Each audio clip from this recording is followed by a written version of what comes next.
Mateus 5, 14 a 16, diz o seguinte: vocês são a luz do mundo. Não se pode esconder uma cidade construída sobre um monte. E também ninguém acende uma candeia e a coloca debaixo de uma vasilha. Ao contrário, coloca no lugar apropriado. E assim ilumina a todos os que estão na casa. Assim brilha a luz de vocês diante dos homens, para que vejam suas boas obras e glorifiquem ao Pai de vocês que está no céu. Senhor, nós queremos te agradecer, meu Pai, pela oportunidade e privilégio de ouvir a tua palavra, Senhor. Senhor, que nessa noite o Senhor tenha liberdade para falar conosco, nos exortar, nos mostrar o melhor caminho, fazer de nós aquilo que o Senhor quer.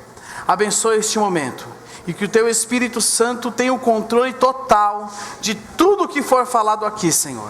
Nós consagramos a Ti, dedicamos essa reunião a Ti, e que somente a Tua vontade se manifeste em nosso meio nessa noite, em nome de Jesus, amém. Meus irmãos, aqui Jesus fala no verso 16: assim brilha a luz de vocês diante dos homens, para que vejam as suas boas obras e glorifiquem ao Pai de vocês que está nos céus. Brilhar, luz que brilha, luz que mostra alguma coisa. Nós temos dois tipos de luz. Nós temos a luz incandescente, que é essa que está acesa aqui sobre as nossas cabeças, que nos permite enxergar, permite que você leia a sua Bíblia, permite que você consiga olhar no rosto do seu irmão. Você, por causa dela, você consegue enxergar todo o ambiente. A primeira pessoa que está lá no fundo, ela enxerga lá no outro fundo. Por quê? Porque a luz permite que você enxergue. Ela traz luz ao ambiente. E temos também a luz neon, que é essa que está acesa aqui. Quem pode apagar? Carlinha, apaga as luzes aí para mim. Pode meter o dedo em tudo aí, filha. Apaga tudo. Apaga essas também aqui, Julinho, ó. Julinho, apaga essas luzes aqui. Deixa eu desligar essa aqui também. Onde é que desliga ela? Aqui? Desliguei tudo aqui. Depois eu acendo. Essa é a luz neon. Presta atenção. Quem está desse lado enxerga lá a última pessoa? Não. Já até sei o que falaram. Vamos fazer um exemplo prático aqui? Deixa eu ver. Pedrinho, vem cá. Peterson, vem aqui. Sobe aqui. Eu quero os dois.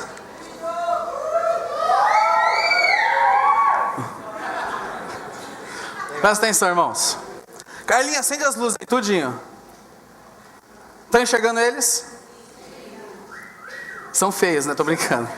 Mas vocês estão enxergando eles, né? Apaga tudo. O que vocês enxergam neles agora? Oi? Os dentes? Então para de rir, Peterson. Você enxerga a blusa deles. Você enxerga só a marca do tênis dele, porque tem uma cor que, em reação à luz neon, ela fica mais clara. Você está de chinelo? Está em casa, né, filha?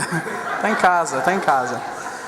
Mas vocês concordam comigo que a luz neon, ela dificulta a nossa visibilidade, sim ou não? Sim. Ela dificulta. Pode ir embora, filhos. Pode ir embora. Ela dificulta. A luz neon, o que ela faz? Ela traz a visibilidade para você. Ela destaca aquilo. Olha quem está do seu lado, se ele estiver de branco. Está vendo?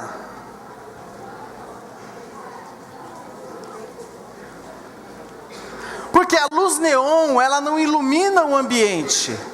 A luz neon, ela traz destaque para uma pessoa. Pode acender as luzes aí, Carlinha. Pode ficar aí. Fica aí se você quiser, viu, filha? Deixa eu acender aqui que tá... Pronto. Agora, quando você acende a luz incandescente, olha como tudo fica claro, bonito, você enxerga tudo. E meus irmãos, dentro dessa analogia da luz, dentro disso que nós lemos aqui em Mateus capítulo 5, verso 14 e 16, eu queria mostrar algumas coisas para vocês. A luz neon, ela destaca um objeto, ela destaca uma pessoa que está com uma cor de roupa propícia para ela.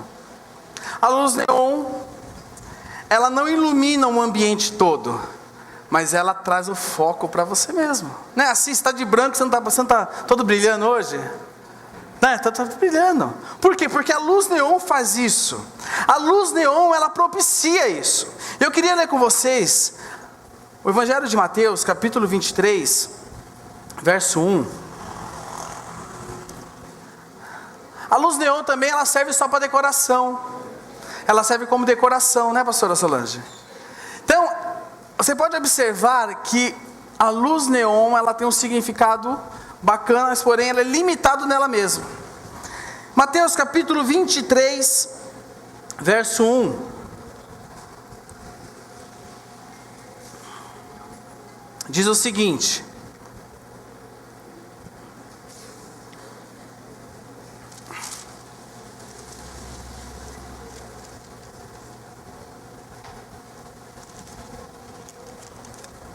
Mateus 23, verso 1 até o verso 3, diz assim, eu vou ler para vocês na versão A Mensagem, mas você pode acompanhar na sua Bíblia, no seu celular, normal. Eu quero ler na versão A Mensagem, porque tem uma palavra aqui que ela me chamou a atenção. Nós vamos falar agora, nós vamos pegar como exemplo os fariseus. Diz assim, Jesus dirigiu-se outra vez aos seus discípulos e à multidão que se reuniam em torno dele. Os líderes religiosos e os fariseus são professores competentes na lei de Deus. Vocês não erram quando seguem os ensinos deles a respeito de Moisés. Mas sejam cuidadosos quanto a segui-los. Eles têm um belo discurso, mas não o vivem. Não o guardam no coração e o desmentem com o seu comportamento. E aqui a palavra que mais me chamou a atenção. É tudo aparência. Meus irmãos, a palavra aqui ela retrata os fariseus. Homens que tinham aparência de santidade. Homens que falavam muito bem. Homens que conheciam, mas no seu interior,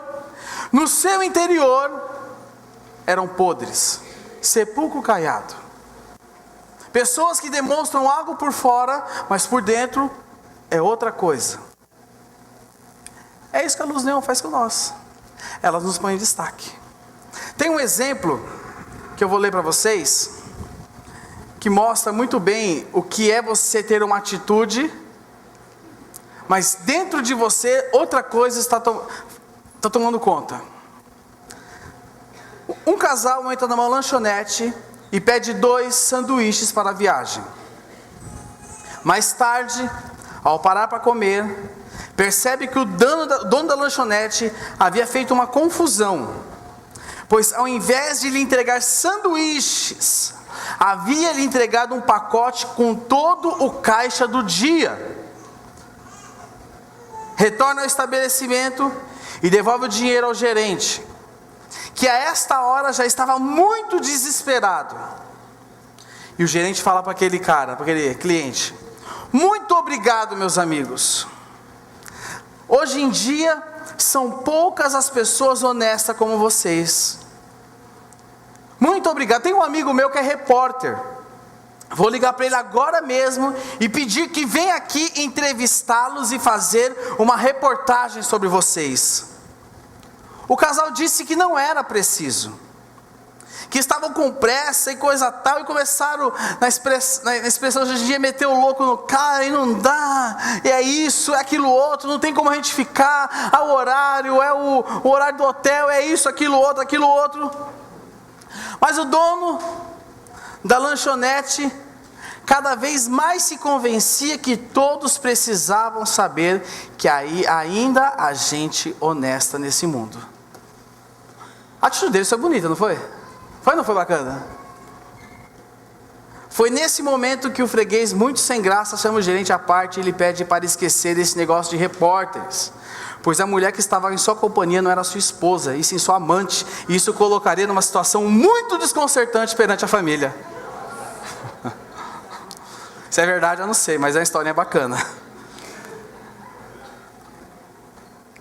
A atitude exterior é linda, meu irmão, mas o que está dentro de você?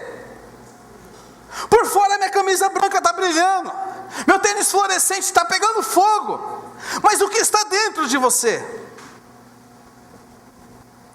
O que adianta eu demonstrar algo, mas dentro de mim não teve uma mudança? O que adianta eu exteriorizar algo, mas dentro de mim aquilo não é verdade? O que adianta eu falar verdades da palavra de Deus que eu decorei, que eu ouvi o pastor falar no domingo, mas aquilo na minha vida não é prática? Que adianta eu falar, olha, você tem que dedicar tempo de oração, viu, querido, mas isso na minha vida não é verdade? Olha, você tem que ter contato com a palavra de Deus, mas você não sabe nem onde fica Mateus na sua Bíblia. É mais uso no celular, é mais fácil. Mas você já leu no celular? Sabe, meus irmãos, aqueles homens, os fariseus, eles tinham belos discursos. Eles colocavam peso sobre as pessoas, de suas maneiras de viver. Mas Jesus vai no meio deles. E Jesus fala para eles assim: eles têm um belo discurso, mas não o vivem, não o guardam no coração e o desmentem com o seu comportamento. Nós precisamos olhar para dentro de nós. Precisamos rever as nossas... Vou mudar a pessoa. Você precisa rever a sua vida. É costume de muitos no final do ano fazer a oração do comprometimento, do devocional, da leitura da Bíblia de um ano. Já estamos em março. Faltam 9 meses para acabar o ano. Depois da manhã já é março. E aí? Será que as mesmas atividades, o mesmo cotidiano, a mesma correria do dia a dia, o mesmo desgaste, tem tomado a sua vida, meu irmão? Meus irmãos, o Senhor não nos chamou para nós vivermos para nós mesmos. O Senhor não nos chamou para a gente viver olhando para nós mesmos. O Senhor não nos chamou para nós gastarmos a nossa vida na mentira. E isso que você está ouvindo aqui nessa noite, não é para te acusar, nem é para trazer peso à sua caminhada cristã, não, é para te alertar, é para te fazer acordar. Sabe, outro perigo que a gente incorre também, que a gente corre um grande perigo, é cair no costume de fazer as coisas. Aqueles homens, os fariseus, estavam acostumados já. Sabe o que acontece muitas vezes conosco? Nós estamos acostumados a fazer as mesmas coisas. Acostumado, GD, G100, culto da manhã, culto da noite, encontrão, reunião de mulheres, reunião de casais, reunião de homens. Estou acostumado. Nós não buscamos mais coisas novas diante do Senhor, nós estamos acostumados. Abra sua Bíblia comigo em Apocalipse capítulo 3, verso de 1 a 3. Olha o que diz.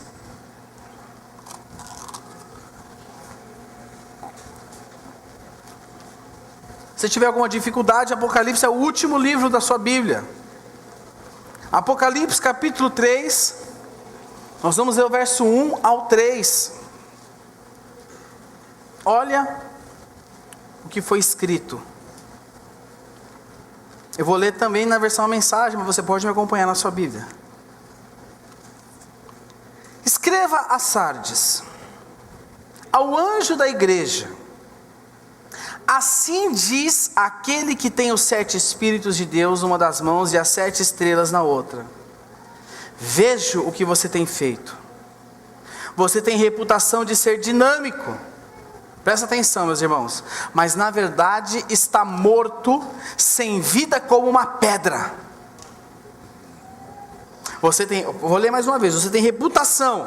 Todo mundo mundo conhece você, todo mundo ouve falar de você, todo mundo sabe da sua reputação, que você é dinâmico. Mas na verdade é que está morto, sem vida, como uma pedra. Ponha-se de pé, respire fundo, talvez ainda haja vida em você. Mas não dá para confirmar isso examinando o que você fez, pois nada da obra de Deus foi realizada. Sua condição é desesperadora. Pense no dom que você já teve nas mãos, a mensagem que você ouviu, e apegue-se a ela outra vez. Volte para Deus. Se você puxar a coberta, cobrir a cabeça e dormir, sem ao menos se lembrar de Deus, vou aparecer na hora em que você menos espera, como um ladrão de noite. Mas o que me chamou a atenção, até grifei aqui: volte para Deus. Meus irmãos, existem pessoas que estão no piloto automático, pessoas que estão andando por andar, porque estão acostumados. Eu vou para a igreja porque meus pais vão para a igreja, então eu vou para a igreja. Por quê? Porque faz parte da cultura da minha família ir para a igreja. Mas e aí? Não, nós vai. A gente está lá. Por que você vai para o GCM? Eu vou para o GCM porque tem que ir. Mas eu vou lá. Meus irmãos, nós precisamos mudar a nossa postura com relação a isso. Precisamos mudar o nosso ponto de vista.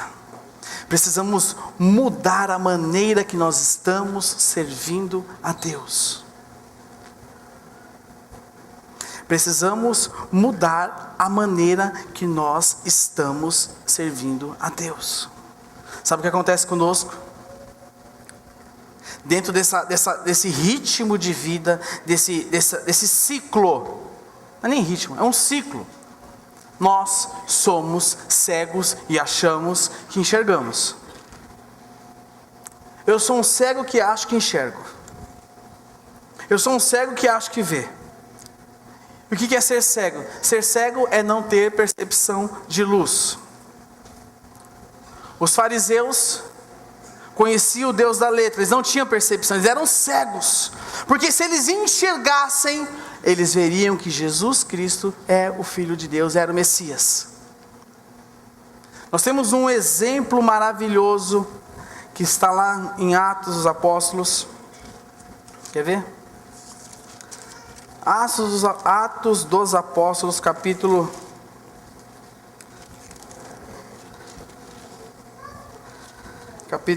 9, deixa eu ver, confirmar se é isso mesmo.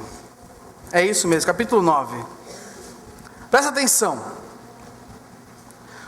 Os irmãos da igreja de Atos viviam um tempo maravilhoso, porém um tempo de perseguição, um tempo de prisão, um tempo que eles estavam com suas vidas em risco, mas eles viviam um tempo maravilhoso. Quando isso aqui acontece, Estevão já tinha sido apedrejado, Estevão já havia morrido, Estevão já não existia mais, mas aqueles irmãos permaneciam firmes no propósito para o qual o Senhor os tinha chamado. E acontece algo que foi um giro de 180 graus na vida de um homem. Um homem que estava dentro dessas características que nós falamos aqui. Estava dentro disso aqui que nós falamos. O nome dele é Saulo. Atos 9, verso 1 diz assim: enquanto isso, Saulo ainda respirava ameaças de morte contra os discípulos do Senhor. Dirigindo-se ao sumo sacerdote, pediu-lhe cartas para as sinagogas de Damasco, de maneira que, caso encontrasse ali homens ou mulheres que pertencessem ao caminho, pudesse levá-los presos para Jerusalém. Em sua viagem, Quando se aproximava de Damasco, de repente brilhou ao seu redor uma luz vinda do céu. Ele caiu por terra e ouviu uma voz que dizia: Saulo, Saulo, por que me persegues? Saulo perguntou: quem és tu, Senhor? Ele respondeu: eu sou Jesus, a quem você persegue. Levante-se, entre na cidade, alguém lhe dirá o que deves fazer. Meus irmãos, esse homem chamado Saulo, que tinha esse perfil de ser cego, tinha o perfil de ter aparência, tinha o perfil de fazer as coisas dentro daquilo que falaram para ele. Ele teve uma experiência poderosa, aonde foi necessário ele ver a luz, uma luz que ele não conseguia enxergar mais nada e ficou cego. E na cegueira dele, o Senhor Jesus começou a mostrar outras coisas para ele. Paulo ficou cego para aquilo que ele acreditava e começou a enxergar aquilo que o Senhor queria que ele acreditasse, que era a verdade absoluta que seguiria a vida dele. Então aqueles irmãos da igreja de Atos, dentro de tudo que eles estavam vivendo, eles veem o maior perseguidor da igreja ter um encontro poderoso com Jesus. Meus irmãos, nós precisamos ser abalados pela presença do Senhor Jesus. Nós precisamos ter um encontro poderoso com Jesus. Nós precisamos ter uma experiência poderosa com o Espírito Santo. Nós precisamos buscar algo novo para as nossas vidas, porque senão nós estaremos na condição da luz neon,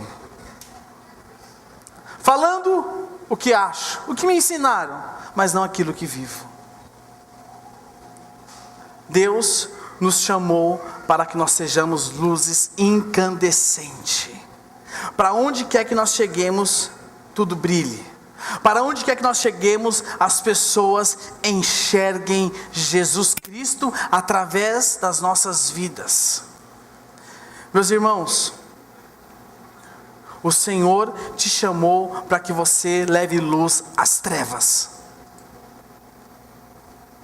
Pode ser as trevas que existem lá no seu trabalho, nas onde quer que você frequente, onde quer que você passe, tendo trevas, você foi chamado para levar luz lá.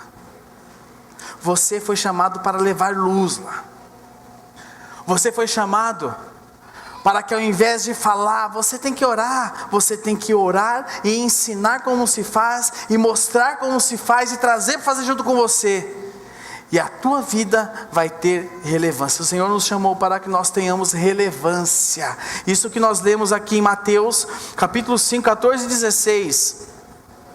Assim brilha a luz de vocês diante dos homens, para que vejam suas boas obras e glorifiquem ao Pai de vocês que está nos céus. Meus irmãos, isso é um chamado a ser relevante na vida das pessoas.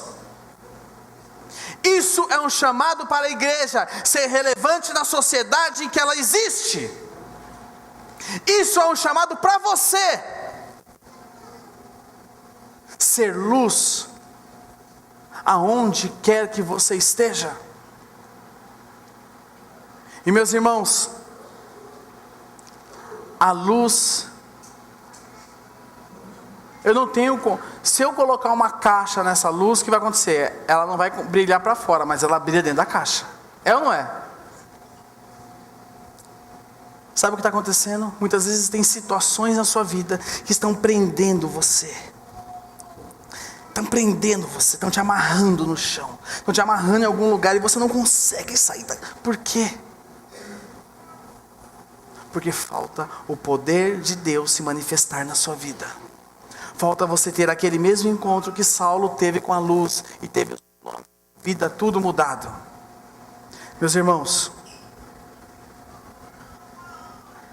Nós temos aqui nessa noite muitas pessoas cegas. Temos aqui nessa noite muitas pessoas que acham que enxergam, mas não enxergam. Muitas pessoas que acham que sabem, mas não sabem. Muitas pessoas que estão enganando-se a si mesmas. Muitas vezes, a pior mentira não é aquela que eu conto, é aquela que eu faço eu mesmo acreditar. Não é mentira que você conta, é que você mesmo acredita.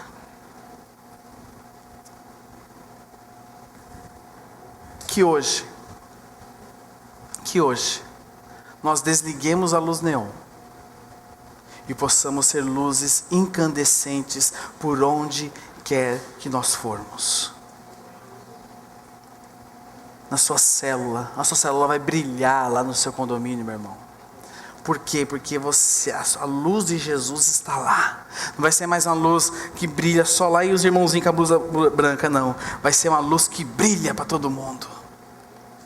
Irmãos, quando o sol nasce de manhã, quando ele está aqui posto meio-dia sobre a sua cabeça, você consegue ficar deitado olhando para ele assim? Que bonito. Você fica... Não tem como. Agora você consegue olhar para a lua, não é verdade? Mas para o sol você não conhece, você não consegue. Meus irmãos, eu vou falar uma coisa para vocês. A sua vida vai ser um sol aonde quer que você esteja. A sua vida vai ser um sol aonde quer que você esteja, porque a presença do Espírito Santo, meus irmãos, ela é poderosa naqueles que creem, que buscam. Nós temos que fazer a diferença, não porque é uma doutrina da igreja, dessa comunidade, não. É porque Jesus falou que nós temos que brilhar para que os homens vejam as suas boas obras e glorifiquem ao Pai de vocês que está nos céus. E essas boas obras aqui, eu fui olhar o que significa ela no grego. Eu falei, eu tenho que ver o que significa boas obras. E diz o seguinte, olha o que diz do grego, do léxico de Strong, fala assim: realização do ministério de Jesus, bom testemunho, dentro de casa e fora de casa, nos negócios, no serviço, aquilo que alguém está ocupado, aquilo que alguém se compromete a fazer. Então, eu vou fazer uma outra leitura aqui de Mateus 5, 14, 16. Vocês são a luz do mundo. Não se pode esconder uma cidade construída sobre um monte. E também ninguém acende uma candeia e a coloca debaixo de uma vasilha. Ao contrário, coloca no lugar apropriado. E assim ilumina a todos que estão na casa. Agora preste atenção. Vou fazer uma adaptação aqui, mas que é a mesma coisa, irmãos. Assim brilha a luz de vocês diante dos homens, para que vejam a realização do ministério de Jesus, o seu bom testemunho dentro de casa e fora de casa, nos seus negócios, no seu serviço, aquilo com que você está ocupado, e com o ministério de Jesus que você se comprometeu a fazer. Meus irmãos, ser incandescente é ser igual a Cristo. Ser incandescente não é chamar a atenção para si, mas é iluminar todos que estão no ambiente. Eu não sei qual a sua condição aqui nessa noite, mas 1 João capítulo 1 verso 6 diz o seguinte: se afirmamos que temos comunhão com Ele, mas andamos nas trevas, mentimos e não praticamos a verdade. Vou ler mais uma vez. Se afirmamos que temos comunhão com Ele, mas andamos nas trevas, mentimos e não praticamos a verdade. Vamos ler todo mundo junto? 1, 2, 3. Se afirmarmos que temos comunhão, mas mentimos e não praticamos a verdade. Agora nós vamos ler diferente. Quando falar mentimos, você vai falar bem alto, tá? 1, 2, 3. Se afirmarmos que temos, mas, lá em cima, mentimos e não praticamos a verdade. Você é incandescente ou você é neon? Quem é você nesse cenário? Quem é você nesse cenário que nós estudamos aqui nessa noite? Você tem feito tudo por costume? Tem feito tudo por status? Você sente que você está morto, que você precisa de vida, mas você está fazendo no piloto automático. Quer manter sua aparência? Meus irmãos, nessa noite o Senhor quer te restaurar. O Senhor quer restaurar a sua visão. O Senhor quer restaurar a sua vida, para que você possa brilhar, ser incandescente, para que você possa brilhar, e todos que estiverem ao seu redor possam enxergar a Jesus Cristo e glorificar ao seu Pai que está nos céus. Feche seus olhos, curve sua cabeça.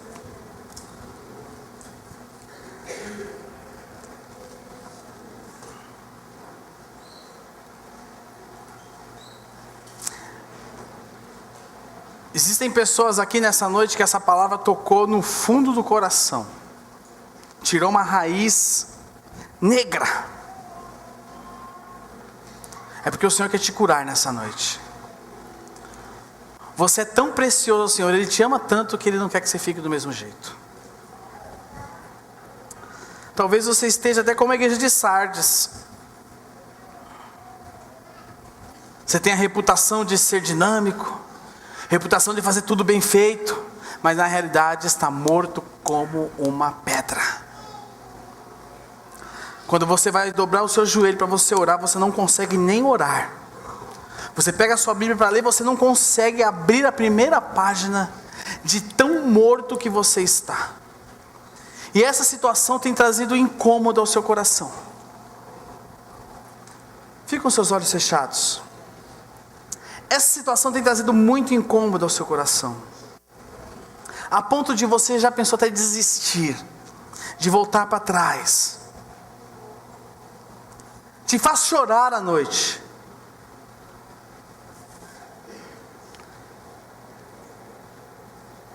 E lá na igreja de Sardes, o Senhor Jesus diz o seguinte: volte para Deus.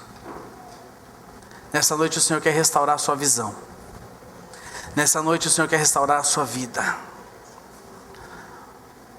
Tudo aquilo que você ouvir nessa comunidade vai ter vida em você, porque o Senhor vai restaurar a tua vida hoje em nome de Jesus.